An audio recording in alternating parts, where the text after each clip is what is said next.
Di sebuah desa kecil di tepi laut, hiduplah seorang nelayan tua bernama Kakek Harso bersama cucunya yang masih kecil, Wulan. Sejak kehilangan anaknya dalam badai besar, Kakek Harso harus berjuang sendiri untuk menafkahi mereka berdua. Setiap hari, ia turun ke laut, menghadapi ombak yang semakin ganas, sementara tubuhnya yang renta semakin lemah seiring waktu. Dulu, hidupnya tidak sesulit ini. Putranya, Bagas, adalah nelayan yang tangguh dan penuh semangat. Bagas selalu pulang membawa ikan segar untuk keluarga dan membantu penduduk desa lain yang membutuhkan. Namun, semuanya berubah pada malam yang penuh petir dan angin kencang itu. Malam di mana laut merenggut nyawa Bagas dan beberapa nelayan lainnya. Sejak hari itu, kehidupan Kakek Harso dan Wulan berubah drastis. Tidak ada lagi sosok yang kuat untuk membantunya menarik jala. Tidak ada lagi tawa Bagas yang memenuhi rumah kecil mereka. Yang tersisa hanyalah seorang kakek tua dan cucunya yang semakin hari semakin kurus karena kelaparan. Hari-hari berlalu dengan sulit. Laut tidak selalu murah hati, dan seringkali Kakek Harso pulang dengan tangan kosong. Ia melihat wajah Wulan yang pucat, perutnya yang kosong, dan tubuh kecilnya yang semakin melemah. "Aku lapar, Kek," lirih Wulan suatu malam. Suaranya hampir tak terdengar. Kakek Harso mengelus kepala cucunya dengan lembut, menahan air mata yang ingin jatuh. "Besok kakek akan menangkap ikan yang banyak, Wulan. Tidurlah, ya." Namun, dalam hati, Kakek Harso tidak yakin dengan kata-katanya sendiri. Malam itu, ia duduk di depan rumah, menatap lautan yang bergelombang di bawah sinar bulan. Ombak berkilauan seperti permata, tapi di mata Kakek Harso, laut itu adalah penjagal kejam yang telah mengambil anaknya. Ia menarik napas dalam-dalam, mencoba menenangkan diri. "Apa lagi yang bisa kulakukan?" gumamnya lirih. Ia tahu tubuhnya tidak sekuat dulu. Tarikan jaring semakin berat, dan dinginnya angin malam menusuk hingga ke tulangnya. Tapi ia tidak punya pilihan. Wulan hanya memiliki dirinya, dan ia harus terus berjuang, bagaimanapun caranya. Keesokan harinya, sebelum matahari terbit, Kakek Harso sudah menyiapkan perahunya. Dengan tangan gemetar, ia mengayuh ke tengah laut, berharap hari ini akan lebih baik. Namun, laut tidak selalu berpihak padanya. Jaring yang ia lemparkan hanya membawa pulang beberapa ikan kecil, tak cukup untuk memberi makan mereka berdua. Bagas selalu mendapatkan ikan yang besar, pikirnya, mengenang masa lalu dengan getir. Meski kecewa, ia tidak menyerah. Ia mendayung lebih jauh, menantang ombak yang semakin tinggi. Ia tahu bahaya mengintai, tapi rasa lapar dan wajah pucat Wulan membuatnya nekat. Ketika senja tiba, Kakek Harso akhirnya memutuskan untuk kembali. Angin mulai bertiup lebih kencang, dan ia tidak ingin mengulangi tragedi yang pernah terjadi pada anaknya. Namun, sebelum pulang, ia berlutut di atas perahunya dan menatap laut luas dengan penuh harap. "Tolonglah aku, laut," bisiknya. "Beri aku satu kesempatan. Aku hanya ingin memberi makan cucuku."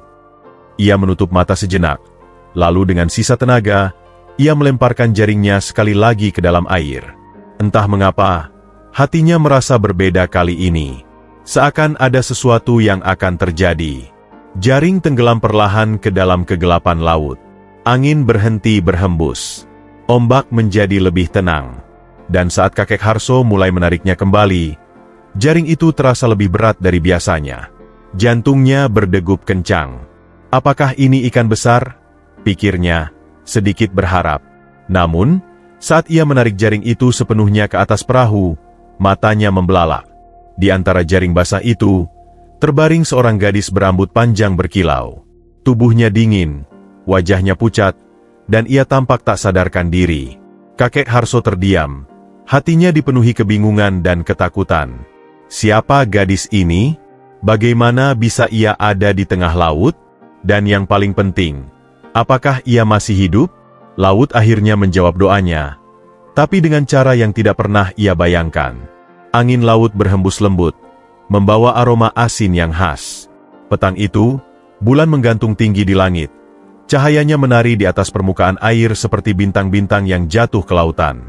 Namun, Kakek Harso tidak sempat menikmati keindahan malam itu.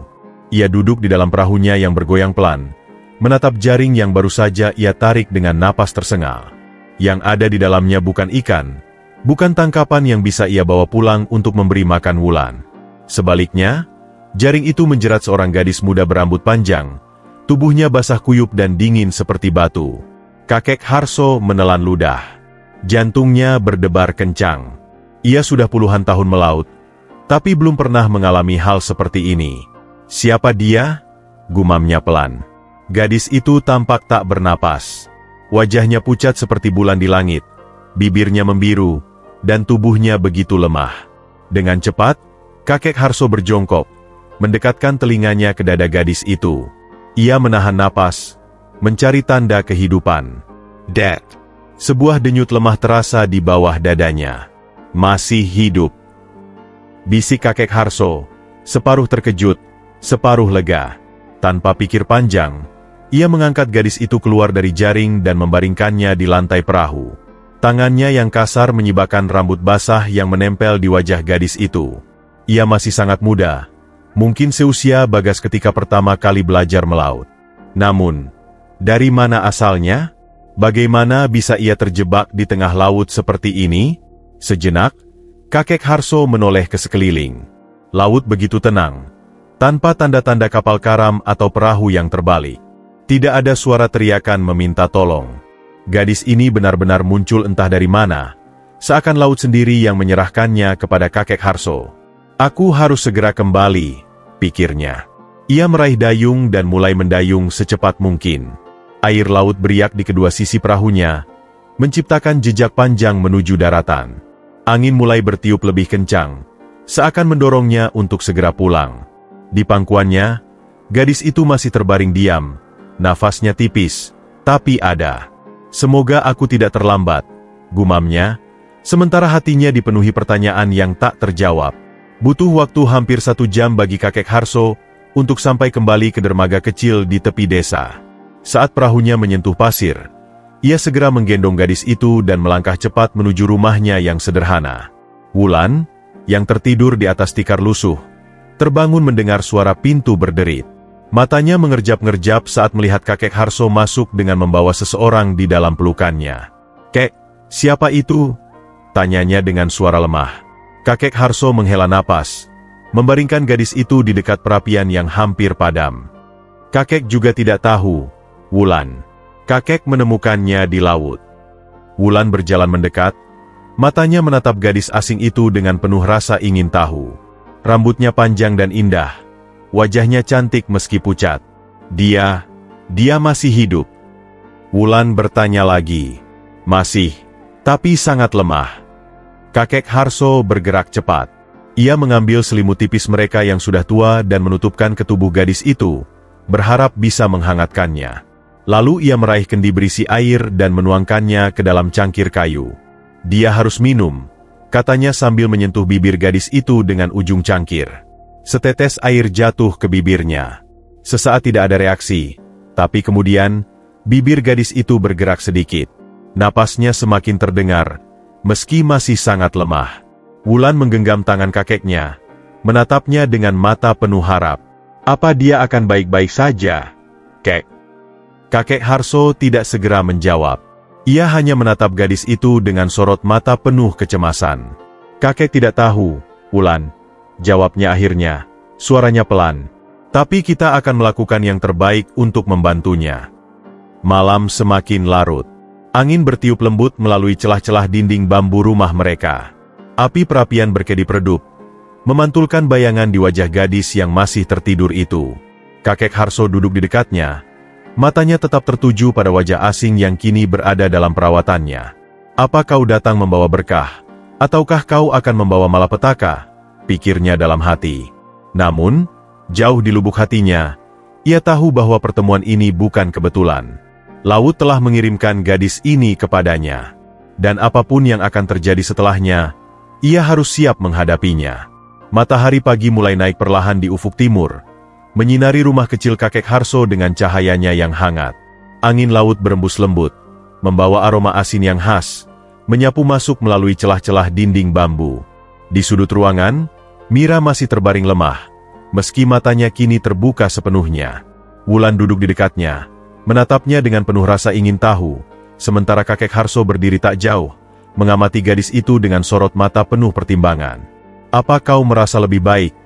tanya kakek Harso akhirnya. Mira menoleh perlahan, menatap pria tua itu dengan mata kehijauan yang berkilauan seperti permukaan laut saat matahari menyentuhnya. "Aku masih sedikit pusing," jawabnya lirih. Wulan tersenyum kecil. "Itu wajar. Semalam kau hampir tidak bernapas." Mira tampak berpikir sejenak, lalu menatap Wulan dengan penuh rasa terima kasih. "Kalian sudah menyelamatkanku." Kakek Harso mengangguk. "Kakek menemukanmu terperangkap dalam jaring di laut. Bagaimana kau bisa sampai di sana, Nak?" Sejenak, ada keheningan. Wajah Mira sedikit tegang, seolah sedang mempertimbangkan jawaban yang tepat. Ia menunduk, menyatukan jemarinya sebelum akhirnya berkata, "Aku terjatuh." Kakek Harso menatapnya lekat-lekat. Ia telah melihat banyak hal sepanjang hidupnya, dan ia tahu ketika seseorang menyembunyikan sesuatu. "Terjatuh dari mana?" tanyanya pelan. Mira membuka mulutnya, seakan ingin menjawab, tapi ia ragu. Matanya berkedip beberapa kali, lalu akhirnya ia menggeleng. "Aku tidak ingat dengan jelas, hanya ingat berada di laut, lalu semuanya gelap." Kakek Harso tidak langsung menanggapinya. Ia menghela napas, kemudian berkata, "Baiklah, yang penting sekarang kau selamat." Mira menatap pria tua itu dengan penuh rasa syukur. "Terima kasih, kakek." Kakek Harso hanya mengangguk, tapi dalam hatinya, ia tahu ada lebih banyak hal yang tidak dikatakan oleh gadis ini. Mira mencoba duduk, tapi tubuhnya masih terlalu lemah. Melihat itu, Wulan segera menyodorkan tangannya untuk membantu. "Pelan-pelan," kata Wulan. Mira tersenyum lemah. "Terima kasih, Wulan." Anak kecil itu tertawa kecil. "Jadi, kau dari mana? Aku belum pernah melihatmu di desa ini." Mira menoleh ke jendela, melihat laut yang membentang luas di kejauhan. Ada sorot kerinduan di matanya, sesuatu yang hampir tak terlihat, kecuali bagi orang yang memperhatikannya dengan saksama. "Aku berasal dari tempat yang jauh," jawabnya akhirnya. "Seberapa jauh?" Wulan bertanya lagi. Mira terdiam sejenak, lalu tersenyum tipis. "Sangat jauh, lebih jauh dari yang bisa kau bayangkan." Kakek Harso memperhatikan cara gadis itu berbicara. Jawabannya selalu samar, seolah ada sesuatu yang ingin ia sembunyikan. Namun, kakek Harso tidak ingin memaksa. "Apa kau punya keluarga?" tanya Wulan lagi. Mira tampak sedikit kaku. Senyum yang tadi ada di wajahnya perlahan memudar. Ia menunduk, menatap jemarinya sendiri, sebelum akhirnya berkata, "Aku tidak bisa kembali kepada mereka." Wulan tampak sedih mendengarnya. "Kenapa?" Mira menggeleng. "Itu cerita yang panjang." Kakek Harso menyadari bahwa pertanyaan ini mulai membuat Mira tidak nyaman. Ia menepuk bahu Wulan pelan. "Biarkan dia beristirahat dulu, Nak.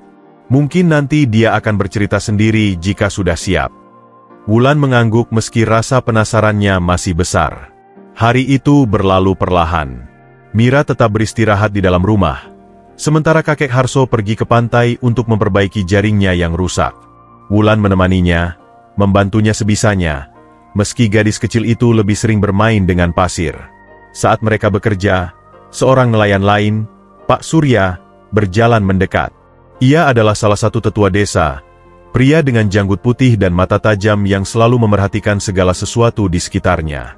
"Kau terlambat pulang tadi malam, Harso," katanya sambil berdiri dengan tangan terlipat di dada. Kakek Harso hanya mengangguk tanpa menghentikan pekerjaannya. "Ya, aku mencoba mencari tangkapan tambahan." Pak Surya menyipitkan mata. "Aku mendengar desas-desus bahwa kau membawa seseorang dari laut." Kakek Harso berhenti sejenak. Ia mengangkat kepalanya, menatap pria itu. "Apa yang kau maksud?" "Kau tahu maksudku." Suara Pak Surya lebih pelan, lebih penuh arti. "Seorang gadis ditemukan di jaringmu. Itu bukan hal biasa, Harso." Kakek Harso menghela napas, meletakkan jaringnya.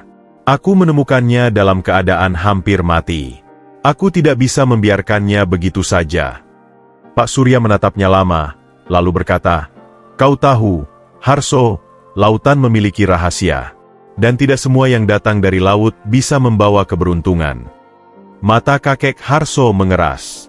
"Apa maksudmu?" Pak Surya tidak menjawab langsung. Ia hanya menatap ombak di kejauhan sebelum berkata, "Hati-hati, Harso. Sesuatu yang datang dari laut kadang membawa berkah, tapi bisa juga membawa bencana." Setelah mengatakan itu, ia berbalik dan berjalan pergi, meninggalkan kakek Harso dengan pikirannya sendiri.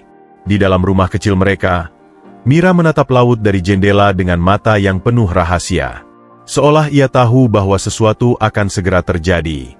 Sesuatu yang akan mengubah hidup mereka semua. Malam telah berlalu, dan pagi datang dengan sinar matahari yang hangat. Suasana di rumah kakek Harso terasa lebih tenang dibanding kemarin. Wulan telah bangun lebih awal, membantu kakek Harso menyiapkan sarapan sederhana. Mereka hanya memiliki nasi dan ikan asin, tetapi pagi ini terasa berbeda. Ada seseorang yang harus mereka rawat. Di sudut ruangan, Mira masih duduk bersandar pada dinding bambu. Wajahnya sedikit lebih segar, meski masih ada kelelahan yang tampak di matanya. Ia mengamati gerakan kakek Harso dan Wulan, seolah mencoba memahami kehidupan baru yang tiba-tiba ia masuki. "Kau harus makan sesuatu," kata kakek Harso, menyodorkan piring berisi nasi dan sepotong kecil ikan asin ke arah Mira. Mira menatap makanan itu sejenak, lalu mengangkat tangannya dengan ragu. "Terima kasih," ucapnya pelan. Ia mengambil sejumput nasi dengan jemarinya, mencicipinya perlahan. Wulan memperhatikannya dengan penuh rasa ingin tahu. "Kau belum pernah makan nasi sebelumnya?" tanya Wulan. Mira tersenyum samar. "Aku tidak terlalu sering." Wulan mengerutkan kening. "Lalu, kau biasanya makan apa?" Mira tampak berpikir sejenak, lalu menjawab, "Makanan yang berbeda dari ini." Kakek Harso yang sejak tadi diam akhirnya angkat bicara. "Mira, kalau kau ingin bercerita tentang siapa dirimu sebenarnya, kau bisa mempercayai kami." Mira menatap pria tua itu dengan sorot mata penuh pertimbangan. Sejenak, ia terlihat seperti ingin mengungkapkan sesuatu, tetapi kemudian ia hanya menunduk dan tersenyum lemah. "Mungkin nanti." Kakek Harso tidak memaksanya. Ia tahu bahwa beberapa rahasia membutuhkan waktu untuk terungkap. Sementara itu, di desa nelayan, kabar tentang seorang gadis asing yang ditemukan di laut mulai menyebar dengan cepat. Beberapa penduduk mulai berbisik-bisik di antara mereka, bertanya-tanya siapa gadis itu dan dari mana asalnya. "Aku mendengar dia ditemukan di dalam jaring," kata seorang perempuan parubaya sambil menjemur ikan asin di halaman rumahnya. "Dan dia masih hidup?" tanya seorang pria tua yang sedang mengikat jaring di bawah pohon kelapa. "Ya, kakek Harso membawanya pulang. Tapi anehnya, tidak ada yang tahu dari mana dia berasal." Bisik-bisik ini semakin meluas, hingga akhirnya beberapa penduduk desa mulai merasa cemas. Bagi mereka, laut adalah sesuatu yang penuh misteri. Tidak semua yang datang dari laut bisa dipercaya. Pak Surya, salah satu tetua desa, akhirnya memutuskan untuk menyelidiki sendiri. Ia berjalan menuju rumah kakek Harso dengan langkah mantap, sementara beberapa penduduk mengikutinya dari belakang dengan rasa penasaran. Di dalam rumah kecil itu, Mira masih berbincang dengan Wulan ketika suara langkah kaki terdengar mendekat. Kakek Harso menoleh ke pintu, lalu bangkit berdiri ketika Pak Surya mengetuk dengan cukup keras. "Harso," suara Pak Surya terdengar berat, "bolehkah aku masuk?" Kakek Harso tahu bahwa ini adalah sesuatu yang tidak bisa dihindari. Ia membuka pintu, membiarkan pria tua itu masuk. Di belakangnya, beberapa penduduk desa berkumpul, menatap dengan penuh rasa ingin tahu. Mata Pak Surya segera jatuh pada Mira, yang duduk diam di sudut ruangan. Ia memperhatikannya dengan seksama, seolah mencari sesuatu yang tersembunyi. "Inikah gadis yang kau temukan?" tanyanya. Kakek Harso mengangguk. "Namanya Mira." Pak Surya mendekat, membuat Mira sedikit menegang. Ia tidak mengatakan apa-apa, hanya menatapnya lama, sebelum akhirnya bertanya, "Kau dari mana, Nak?" Mira terdiam sejenak. Ia menatap Wulan, lalu kakek Harso, sebelum akhirnya menjawab dengan suara pelan, "Aku dari tempat yang jauh." Pak Surya menghela napas, lalu menoleh ke kakek Harso. Kau yakin dia bukan sesuatu yang lain? Mira menegang. Kakek Harso mengernyit. Apa maksudmu, Surya?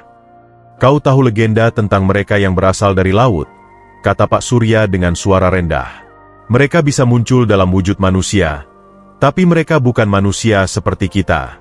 Kadang mereka datang membawa keberuntungan, tapi lebih sering mereka membawa petaka.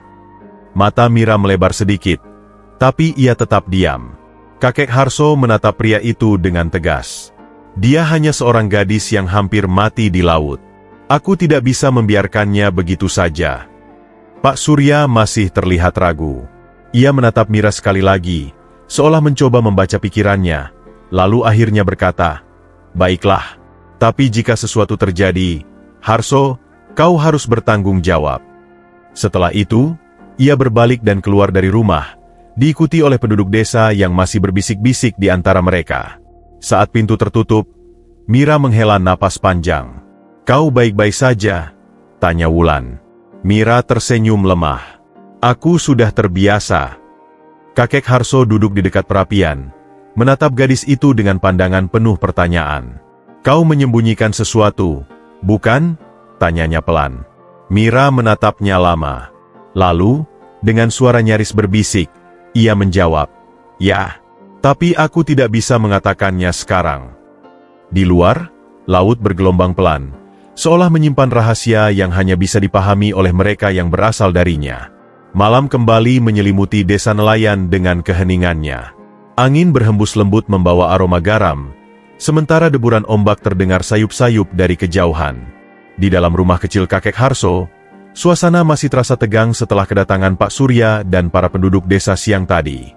Mira duduk di sudut ruangan, menatap api kecil yang menyala di perapian bambu mereka. Cahaya oranye kemerahan menari di wajahnya, menciptakan bayangan lembut yang mempertegas sorot matanya yang menyerupai warna laut di siang hari. Ada banyak hal yang ingin ia katakan, tapi ia tidak tahu harus mulai dari mana. Di hadapannya, kakek Harso duduk diam, menunggu dengan sabar. Wulan juga ada di sana, menggenggam lututnya dengan kedua tangan, menatap Mira dengan penuh rasa ingin tahu. "Apa yang mereka maksud, Mira?" tanya kakek Harso akhirnya. "Kenapa mereka begitu takut kepadamu?" Mira mengangkat kepalanya perlahan. Mata mereka bertemu, dan dalam tatapan itu, ada sesuatu yang dalam, sesuatu yang tidak bisa dijelaskan hanya dengan kata-kata. "Aku." Suara Mira bergetar. Ia menggigit bibirnya, seolah berusaha mencari cara terbaik untuk mengungkapkan kebenaran. Kakek Harso tidak berkata apa-apa, hanya menunggu. Akhirnya, Mira menghela napas panjang. "Kalian pasti pernah mendengar legenda tentang Putri Duyung, bukan?" Wulan menatapnya dengan mata membulat. "Putri Duyung? Kau maksud seperti yang ada di cerita-cerita?" Mira tersenyum tipis. "Ya, tapi tidak seperti dongeng yang sering kalian dengar." Kakek Harso mengernyit. "Jadi, kau mengatakan bahwa kau adalah salah satu dari mereka?" Mira menundukkan kepalanya. "Aku memang berasal dari laut, kakek." Hening. Kakek Harso menatap gadis itu dengan lebih cermat. Sejak awal, ia sudah merasakan sesuatu yang berbeda dari Mira. Cara ia berbicara, caranya memandang laut dengan penuh kerinduan, dan bagaimana ia tampaknya tidak terbiasa dengan kehidupan manusia. Tapi mendengar pengakuan ini langsung dari mulutnya tetap membuatnya terkejut. "Kau tidak bercanda, kan?" Wulan bertanya dengan suara pelan, hampir seperti bisikan. Mira menggeleng. "Aku tidak ingin kalian takut kepadaku. Aku tidak punya pilihan lain selain datang ke sini." Kakek Harso akhirnya berbicara. "Bagaimana kau bisa berubah menjadi manusia?" Mira menggigit bibirnya sebelum menjawab. "Aku membuat kesepakatan dengan seorang penyihir laut. Aku mengorbankan sesuatu yang berharga bagiku untuk mendapatkan kaki manusia." Kakek Harso menghela napas berat. Ia tahu bahwa dunia ini menyimpan banyak misteri, dan laut adalah tempat yang penuh dengan hal-hal yang belum terungkap. Tapi tetap saja, mendengar bahwa gadis di hadapannya adalah makhluk dari dunia lain terasa begitu sulit dipercaya. "Lalu, kenapa kau memilih menjadi manusia?" tanyanya lagi. Mata Mira sedikit berkabut. Ia menatap ke arah laut. meski yang terlihat hanya bayangan gelap di kejauhan. "Aku jatuh cinta," katanya akhirnya, suaranya penuh emosi yang tertahan. Wulan mengedipkan mata. "Jatuh cinta?" Mira mengangguk pelan. "Aku bertemu dengan seorang manusia, seorang nelayan yang baik hati. Kami sering bertemu di laut, berbicara, meski aku tidak pernah bisa mendekatinya sepenuhnya. Aku ingin bersama dengannya, ingin hidup seperti manusia. Jadi, aku menyerahkan ekorku, dan kini aku di sini." Kakek Harso dan Wulan terdiam. "Tapi," lanjut Mira, suaranya sedikit bergetar, "dia tidak pernah datang mencariku. Aku kehilangan segalanya untuk sesuatu yang tidak pasti." Kakek Harso menatapnya dengan penuh empati. Ia bisa merasakan kesedihan yang dalam-dalam suara gadis itu. "Lalu, sekarang apa yang kau rencanakan?" Mira menggeleng pelan. "Aku tidak tahu. Aku tidak bisa kembali ke laut, dan aku tidak tahu harus pergi kemana di daratan. Aku hanya tersesat." Wulan yang sejak tadi mendengarkan dengan serius tiba-tiba berkata, "Kau bisa tinggal di sini." Mira menoleh, matanya melebar sedikit. "Tinggal di sini?" Wulan mengangguk antusias. "Ya, kau bisa tinggal bersama kami. Kakek baik, dan aku juga suka punya teman baru. Kau bisa belajar hidup seperti manusia." Mira menatap anak itu dengan penuh kehangatan, tapi kemudian beralih ke kakek Harso, mencari persetujuannya. Kakek Harso menghela napas dalam. Ia tahu bahwa menerima Mira berarti menghadapi kemungkinan risiko dari penduduk desa yang sudah mencurigai gadis itu. Tapi ia juga tidak bisa meninggalkan seorang gadis yang tidak punya tempat untuk kembali. Akhirnya, ia mengangguk. "Kau bisa tinggal di sini selama kau mau." Mata Mira sedikit berkaca-kaca. "Terima kasih, kakek." Wulan. Namun, di luar rumah mereka, seseorang berdiri di balik bayang-bayang, menguping pembicaraan mereka. Ia berlari kembali ke desa dengan napas tersengal, membawa kabar bahwa gadis yang tinggal bersama kakek Harso bukanlah manusia biasa. Malam semakin larut, tetapi suasana di desa nelayan tidak setenang biasanya. Desas-desus tentang gadis asing yang tinggal di rumah kakek Harso semakin meluas, terlebih setelah seorang penduduk desa diam-diam menguping percakapan mereka dan membawa kabar itu kepada orang lain. "Dia bukan manusia biasa," bisik seorang pria tua di warung kecil tempat para nelayan berkumpul. "Kau yakin?" tanya seorang nelayan muda. "Aku mendengar sendiri," pria tua itu melanjutkan dengan nada serius. "Gadis itu bilang dia berasal dari laut, dan dia mengaku mengorbankan sesuatu untuk menjadi manusia." Orang-orang di sekitarnya mulai berbisik-bisik, sebagian tampak ragu, sebagian lagi terlihat ketakutan. Di desa yang hidupnya bergantung pada laut, cerita-cerita tentang makhluk laut bukanlah sesuatu yang asing. Mereka telah tumbuh dengan kisah tentang roh laut yang bisa membawa keberuntungan atau malapetaka. Pak Surya, tetua desa yang dihormati, akhirnya menepuk meja kayu dengan tangannya yang keriput, membuat semua orang terdiam. "Kita tidak bisa langsung percaya begitu saja. Tapi kita juga tidak bisa mengabaikan kemungkinan bahwa sesuatu yang aneh sedang terjadi." "Jadi, apa yang harus kita lakukan?" tanya seorang nelayan lain. Pak Surya menghela napas dalam, menatap wajah-wajah yang cemas di sekelilingnya. "Kita harus mencari tahu lebih banyak. Tapi kita tidak boleh gegabah.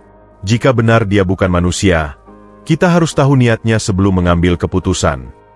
Beberapa orang mengangguk, tetapi ada juga yang sudah dipenuhi rasa takut dan ingin segera bertindak. Di rumah kecilnya, kakek Harso tidak tahu bahwa ancaman dari desa semakin nyata. Ia hanya fokus pada satu hal, menjaga Mira dan Wulan tetap aman. Sejak pagi, Wulan begitu antusias mengajari Mira berbagai kebiasaan manusia. Ia menunjukkan cara menanak nasi, cara mencuci pakaian, dan bahkan cara menenun jaring ikan kecil sebagai latihan. Mira mencoba mengikuti, meskipun terlihat canggung. Jemarinya yang terbiasa berenang bebas di air kini, harus beradaptasi dengan pekerjaan kasar di darat. "Kau harus memegangnya begini," kata Wulan sambil memperbaiki posisi tangan Mira di atas jaring. Mira mengangguk, mencoba lagi. Kali ini, ia berhasil menenun sedikit lebih baik. Wulan tersenyum lebar. "Lihat, kau mulai bisa." Kakek Harso yang sedang duduk di sudut rumah mengamati mereka dengan tatapan penuh kebanggaan. Ia tahu bahwa kehidupan Mira di darat tidak akan mudah, tetapi melihat usahanya untuk beradaptasi membuatnya semakin yakin bahwa keputusan untuk menolong gadis itu tidaklah salah. Namun, Mira sendiri tidak bisa menghilangkan perasaan gelisah yang mulai tumbuh di dalam dirinya. Setiap kali ia menatap ke arah laut, ada perasaan rindu yang begitu kuat. Ia tidak menyesali keputusannya untuk menjadi manusia, tetapi ada sesuatu dalam dirinya yang terasa hilang, seolah-olah ia belum sepenuhnya menjadi bagian dari dunia ini. Kakek Harso menyadari kegelisahan itu. Saat malam tiba dan Wulan sudah tertidur, ia duduk di samping Mira yang menatap laut dengan mata sendu. "Kau rindu laut?" tanyanya lembut. Mira tersenyum tipis. "Aku selalu merasa laut adalah rumahku, tapi aku juga tahu aku tidak bisa kembali." Kakek Harso mengangguk, memahami perasaan itu. Kadang-kadang, kita harus meninggalkan sesuatu yang kita cintai untuk menemukan tempat yang baru. Mungkin kau belum merasa bahwa ini rumahmu, tapi suatu hari nanti, kau akan tahu kemana hatimu sebenarnya ingin berada. Mata Mira berkabut. Kata-kata kakek Harso begitu hangat, begitu penuh kebijaksanaan, seperti ombak yang menenangkan hatinya. Namun, percakapan mereka terganggu ketika mereka mendengar suara langkah kaki dari luar. Kakek Harso segera bangkit, matanya menajam. Mira ikut berdiri, hatinya berdebar. "Kakek, ada apa?" Kakek Harso mendekati pintu dengan hati-hati. Ia mengintip melalui celah dinding bambu, dan di bawah cahaya rembulan, ia bisa melihat beberapa bayangan bergerak di sekitar rumahnya. Mereka tidak sendirian. Seseorang telah datang. Dan itu bukan pertanda baik. Suasana malam yang awalnya tenang berubah tegang. Dari balik dinding bambu, kakek Harso dapat melihat bayangan orang-orang berkumpul di luar rumahnya. Mereka berdiri dalam diam, seolah mengawasi. Mira, yang berdiri di belakangnya, bisa merasakan ketegangan yang semakin memuncak. Jantungnya berdetak cepat. "Kakek," bisik Mira, suaranya nyaris tidak terdengar. "SSST, tetap di dalam," ujar kakek Harso dengan suara rendah. Namun, tak lama kemudian, suara ketukan keras menggema di pintu rumah mereka. "Harso, bukalah pintunya." Kakek Harso menutup matanya sejenak, menarik napas panjang sebelum akhirnya melangkah dan membuka pintu. Di hadapannya, berdiri Pak Surya bersama beberapa pria desa lainnya. Wajah mereka tampak tegang, penuh dengan kecurigaan. "Ada apa, Surya?" tanya kakek Harso dengan nada setenang mungkin. Pak Surya menatapnya tajam sebelum mengarahkan pandangannya ke dalam rumah. "Kami ingin bertanya tentang gadis yang kau bawa masuk rumahmu," ujarnya dingin. Kakek Harso berdiri tegak, tidak menunjukkan sedikitpun rasa takut. "Apa yang ingin kalian tanyakan?" Seorang pria lain, yang berdiri di sebelah Pak Surya, langsung menyela. "Kami sudah mendengar desas-desus tentang dia, Harso. Kau tahu apa yang kami maksud?" "Benarkah dia berasal dari laut?" seorang pria lain bertanya. Mira yang berdiri sedikit tersembunyi di balik bayangan dinding, merasa tubuhnya membeku. Ia tahu bahwa saat ini, semua yang ditakutkannya mulai terjadi. "Desas-desus bisa menyesatkan," jawab kakek Harso dengan tenang. "Dia hanya seorang gadis yang aku selamatkan dari laut. Dia bukan ancaman." Pak Surya menghela napas panjang. "Kau tahu, Harso, kami tidak ingin terjadi sesuatu yang buruk di desa ini. Jika benar dia bukan manusia biasa, kita tidak bisa tinggal diam." "Apa yang kalian takutkan?" Kakek Harso menatap mereka dengan tegas. "Apakah dia sudah menyakiti seseorang? Apakah dia membawa bahaya ke desa ini?" Para pria itu saling bertukar pandang. Tidak ada yang bisa menjawab secara langsung. Ada banyak cerita tentang makhluk dari laut. Akhirnya salah seorang pria berbicara. "Beberapa membawa keberuntungan, tapi lebih banyak yang membawa bencana." "Itu hanya cerita lama," balas kakek Harso. "Kalian semua nelayan. Kita hidup dari laut, bergantung padanya. Jika kalian takut pada sesuatu yang berasal dari laut, bukankah itu berarti kalian menolak keberadaan laut itu sendiri?" Kata-kata kakek Harso membuat sebagian dari mereka terdiam. Namun, Pak Surya masih tampak ragu. Ia melirik ke dalam rumah. "Kami hanya ingin memastikan," katanya. Bisakah kami berbicara langsung dengannya? Mira merasakan kakinya melemas. Jika ia keluar sekarang, apa yang akan terjadi? Akankah mereka menerima keberadaannya? Atau justru mengusirnya? Namun sebelum Mira bisa berpikir lebih jauh, langkah kaki kecil terdengar dari dalam rumah. "Kakek, ada apa?" Wulan muncul dari dalam, menggosok matanya yang masih mengantuk. Tatapan para pria desa segera tertuju padanya. Kakek Harso segera berjongkok dan menyentuh bahu cucunya dengan lembut. "Tidak apa-apa, Wulan. Kembalilah tidur." Wulan mengerutkan kening, lalu menoleh ke arah Mira yang masih bersembunyi di sudut ruangan.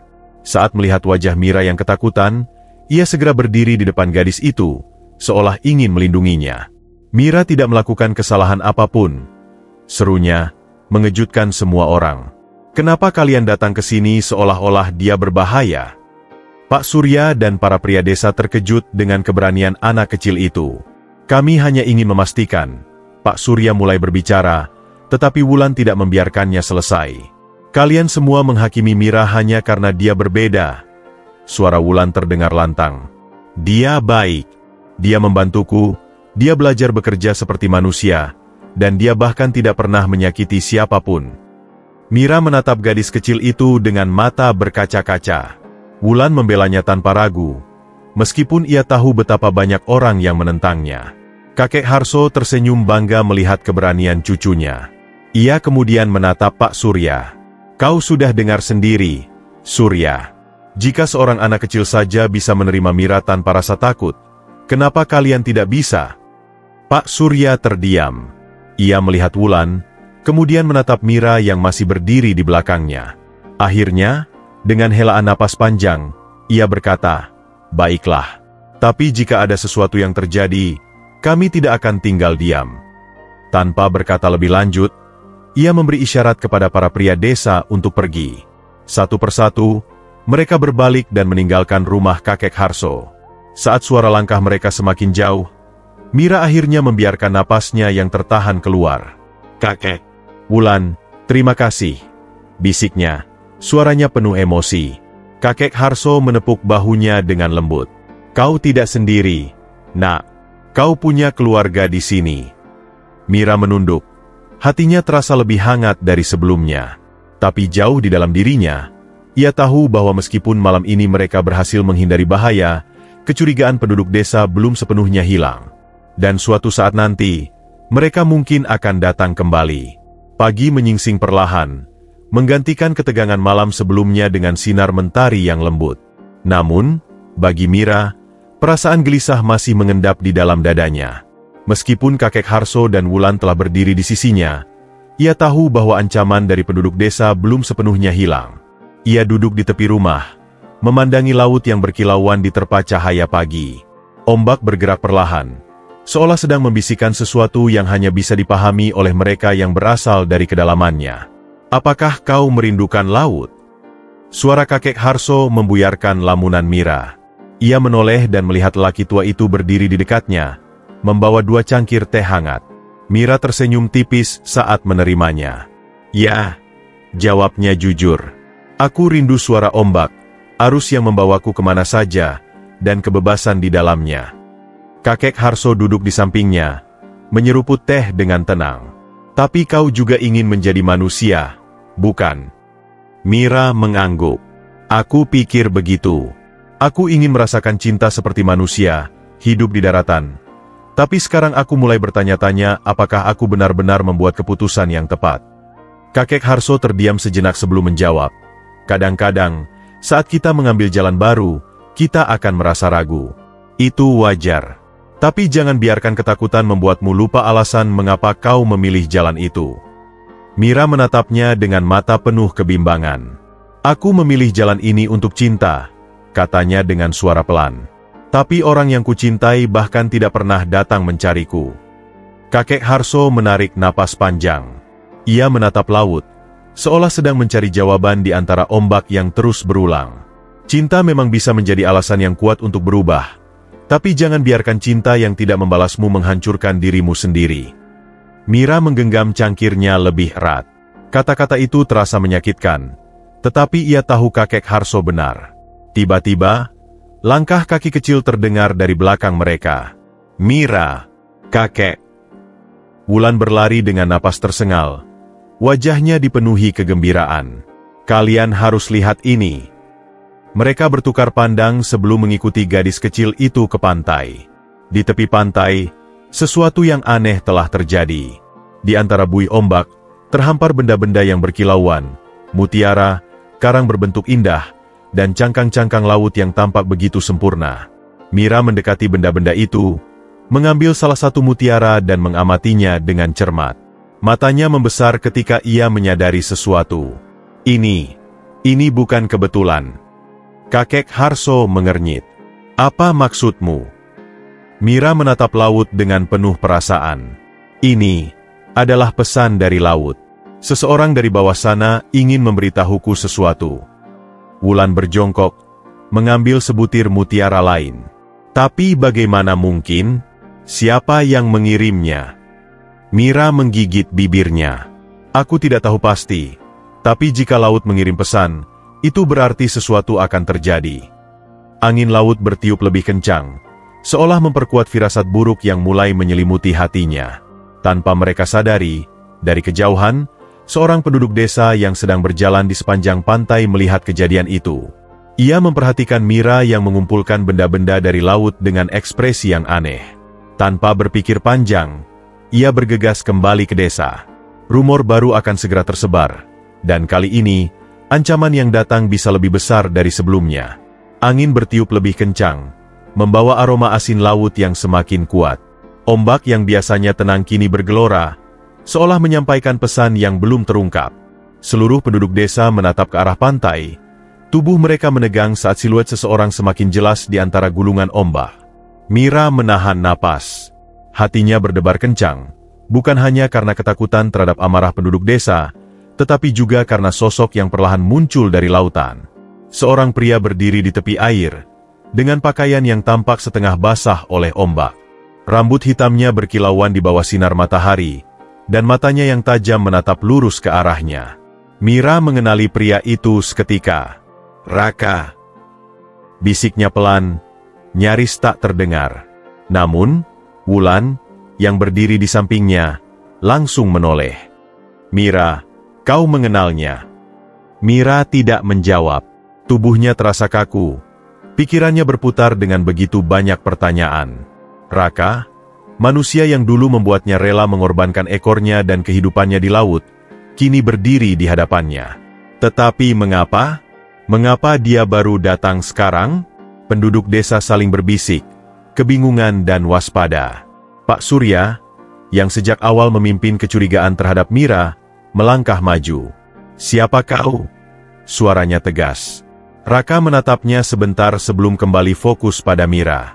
Ia melangkah maju, mendekati rumah kakek Harso, meski beberapa pria desa tampak siap menghalanginya jika ia berniat macam-macam.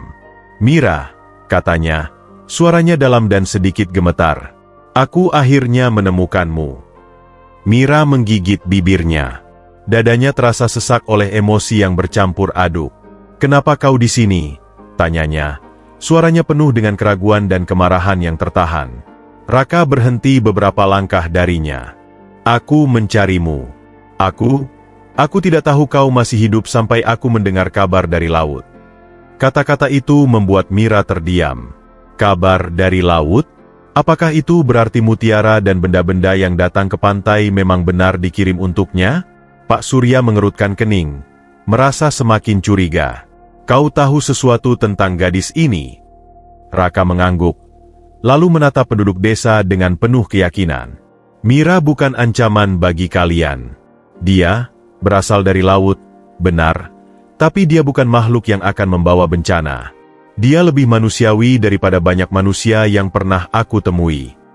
Orang-orang mulai berbisik lebih keras.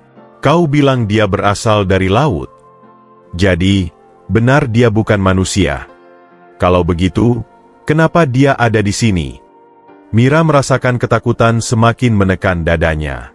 Ini adalah rahasia yang selama ini ia coba sembunyikan, tetapi sekarang semuanya terbuka di hadapan semua orang. Kakek Harso menatap Raka dengan sorot mata penuh kewaspadaan. Jika kau benar-benar mengenalnya, jelaskan semuanya. Raka menarik napas dalam-dalam sebelum akhirnya berbicara. Beberapa waktu lalu, aku bertemu dengan seorang penyihir laut. Dia yang mengatakan bahwa Mira masih hidup, bahwa dia telah menyerahkan ekornya demi menjadi manusia. Penduduk desa semakin terpana mendengar cerita itu. Raka melanjutkan, suaranya dipenuhi rasa bersalah.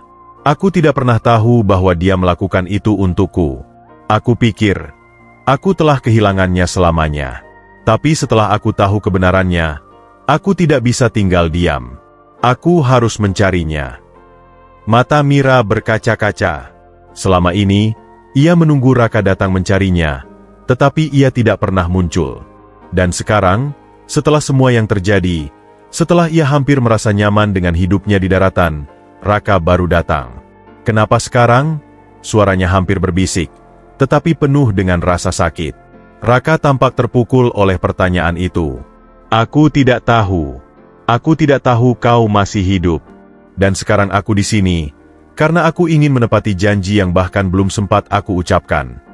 Namun, sebelum Mira bisa mengatakan apapun, Pak Surya menatap mereka dengan wajah yang semakin keras. Jadi, kau ingin kami percaya begitu saja bahwa dia bukan ancaman? Bahwa dia hanya ingin hidup seperti manusia? Kakek Harso yang akhirnya angkat bicara. Aku sudah hidup bersamanya, dan aku tahu satu hal pasti, dia tidak akan pernah menyakiti siapapun. Wulan ikut menambahkan, suaranya penuh semangat. Mira baik. Dia tidak seperti yang kalian pikirkan. Penduduk desa masih tampak ragu, tetapi beberapa dari mereka mulai melunak. Namun, ada juga yang tetap berpegang pada ketakutan mereka. Lalu, seorang pria lain berbicara, kalau memang dia bukan ancaman, apa yang menjamin bahwa dia tidak akan membawa masalah di masa depan? Bagaimana jika laut datang menjemputnya? Mira menggenggam tangannya erat.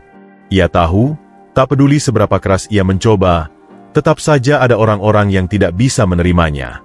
Dan sekarang, dengan kehadiran Raka, semuanya semakin rumit. Apakah ini pertanda bahwa ia harus pergi? Ataukah ini kesempatan untuk benar-benar melawan nasib yang telah ditentukan untuknya? Langit mulai berubah warna. Awan yang sebelumnya putih bersih kini perlahan diselimuti gradasi kelabu. Angin laut bertiup lebih kencang, membawa hawa yang tidak biasa. Seakan alam sendiri menyadari ketegangan yang tengah terjadi di desa nelayan itu. Mira berdiri di antara kakek Harso dan Wulan, berhadapan dengan penduduk desa yang masih diliputi kebimbangan. Di sampingnya, Raka menatapnya dengan mata penuh penyesalan dan harapan yang belum sepenuhnya pupus. Mira, suara Raka terdengar lebih lembut. Aku tidak ingin kau tersakiti lagi. Aku ingin menebus semuanya. Aku ingin kau ikut denganku. Mira menoleh padanya. Matanya berkaca-kaca, bukan hanya karena kata-katanya, tetapi juga karena kenyataan bahwa pilihan ini tidak sesederhana yang terlihat. Ikut denganmu kemana, Raka? Tanyanya pelan. Raka menggenggam kedua tangannya dengan erat. Kembali ke kehidupan manusia yang lebih baik. Aku bisa membawamu pergi dari sini, dari ketakutan ini. Kita bisa memulai lagi di tempat yang orang-orangnya tidak akan menghakimimu. Mira merasakan getaran di dadanya. Dulu, inilah yang ia inginkan. Untuk bersama Raka, hidup di dunia manusia tanpa harus bersembunyi. Tapi setelah semua yang ia lalui bersama kakek Harso dan Wulan, benarkah ini keputusan yang tepat? Pak Surya melangkah maju. Wajahnya masih menyimpan keraguan. Dan bagaimana dengan kami?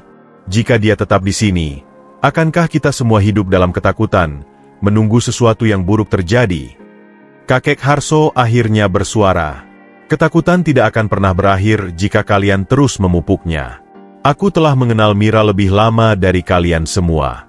Aku melihat bagaimana dia membantu cucuku, bagaimana dia menanggung semua beban tanpa mengeluh. Dia tidak pernah sekalipun menunjukkan tanda bahwa dia berbahaya. Wulan, yang sejak tadi menggenggam tangan Mira, tiba-tiba memeluknya erat. Aku tidak mau Kak Mira pergi. Suaranya bergetar. Kak Mira keluarga kami. Mira mengusap kepala gadis kecil itu dengan penuh kasih sayang. Air mata mulai jatuh di pipinya. Namun, sebelum ia sempat menjawab, sesuatu yang tidak terduga terjadi. Laut, yang sejak tadi berbisik, kini berbicara lebih lantang. Angin bertiup lebih kencang, membuat daun-daun kelapa bergemerisik liar. Dari kejauhan, ombak tampak lebih tinggi dari biasanya, seakan ada sesuatu yang bergerak di dalamnya. Kemudian, dari dalam lautan yang bergelora, muncul sosok yang telah lama ia hindari, penjaga kerajaan laut. Penduduk desa yang masih berkumpul di pantai terkejut melihat pemandangan itu. Makhluk-makhluk bersisik berwarna biru kehijauan, dengan mata tajam dan tubuh berkilauan di bawah sinar senja, melangkah keluar dari air. Mira membeku. Dia tahu siapa mereka. Salah satu dari mereka, sosok tertinggi dengan mahkota kristal laut di kepalanya, berbicara dengan suara yang bergemuruh seperti ombak menghantam batu. Putri Laut, waktumu di dunia manusia telah habis. Kau harus kembali bersama kami.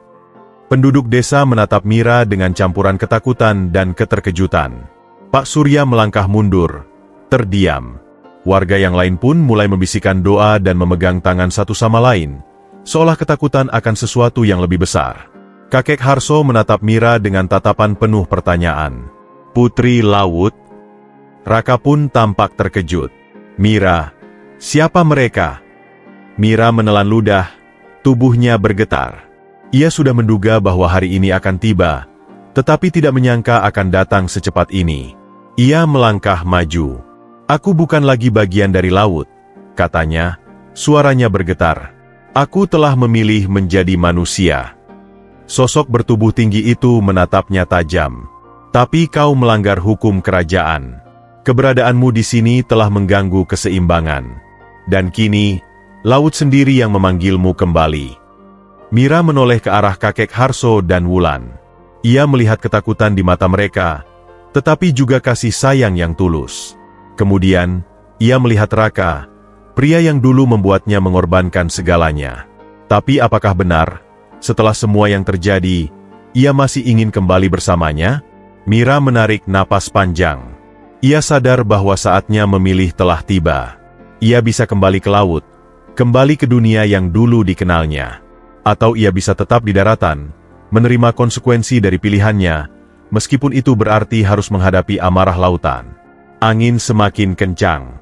Wulan menggenggam tangannya lebih erat, seolah tak ingin melepasnya. Kak Mira, jangan pergi. Mira menutup matanya sejenak, lalu membukanya kembali. Hatinya telah memilih, dan apapun konsekuensinya, ia akan menerimanya dengan penuh keberanian.